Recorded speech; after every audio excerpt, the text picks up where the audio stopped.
Hello Internet! So it's Katie here from the Queen of Teen Fiction, and as we are a couple of weeks into 2015, I've been thinking a lot about some of the books that I really want to read this year. So as a book blogger, I receive a lot of various different review requests, but sometimes I can pick out certain themes that are popular at the moment. For example, after the release of The Hunger Games and Divergent, I saw a really big surge in review requests for dystopian novels, and I love dystopian novels, I really do.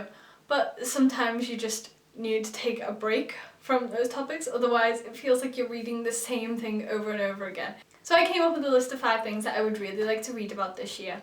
Number 5, I would love to see more YA books set in the 1920s. I am a huge lover of the Flapper Girl era, but because it's such an exciting time, I just think it would make the perfect setting for a YA novel. And I do wonder why there aren't more YA novels set during the 1920s, because it's so awesome.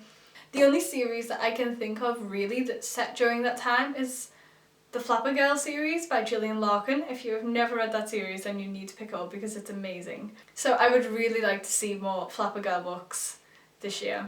Number 4, I would love to see some more British authors with some British YA books. It's not very often that I find a good YA book that's actually set in Britain, and I honestly just don't know why.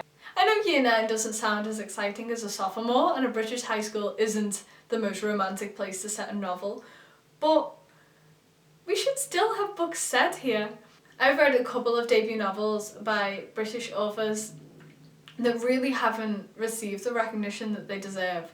I just don't know why. I don't know whether that's because America is a more popular setting for everyone in general, because even us over in Britain, we understand the American high school system perfectly, whereas you guys in America, I don't know how familiar you are with the British high school system.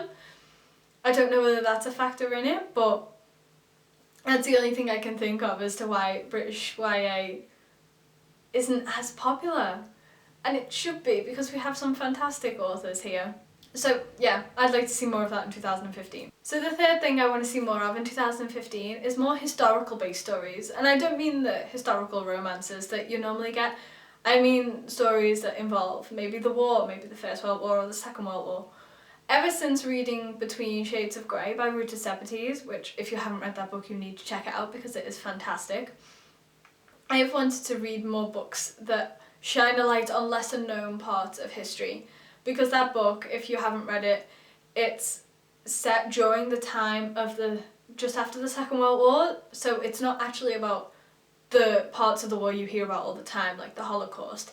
It's actually about the Lithuanians during the Second World War, and not many people knew as much about them as they did the Jewish people in the Holocaust. So I think it's a really good idea when authors take lesser known parts of history and incorporate it into their stories, and it's not something you find enough of in YA. It's something that I love, and it's not something that I get to read as much as I'd like to, so that's definitely something I want to read more of this year.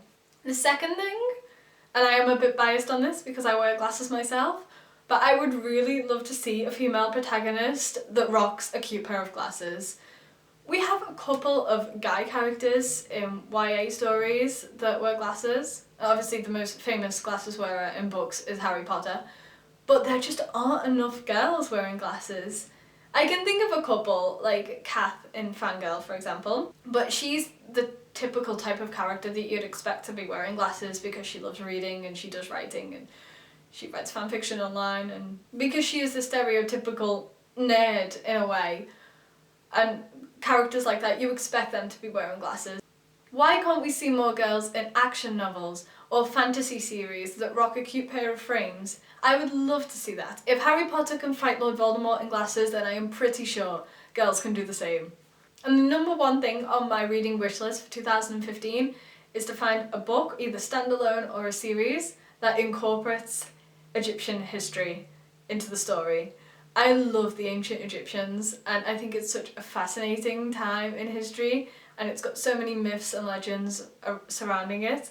We have plenty of YA fantasy series that have Greek mythology and things in it, so why not the Egyptians? Because there's so many exciting opportunities and possibilities with the Egyptians. So being the Egyptology nerd that I am, that is something that I would really, really love to see in 2015. If I was to receive a review request for a book that included ancient Egyptian history in any way, shape or form, I would be such a happy blogger. I would accept that book so quickly. Just, yes, give me all the Egyptian stories. Yes. So what about you? What would you like to read this year?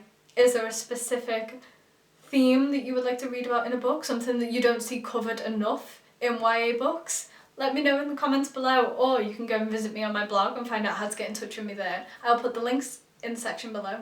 Thank you for watching. Bye!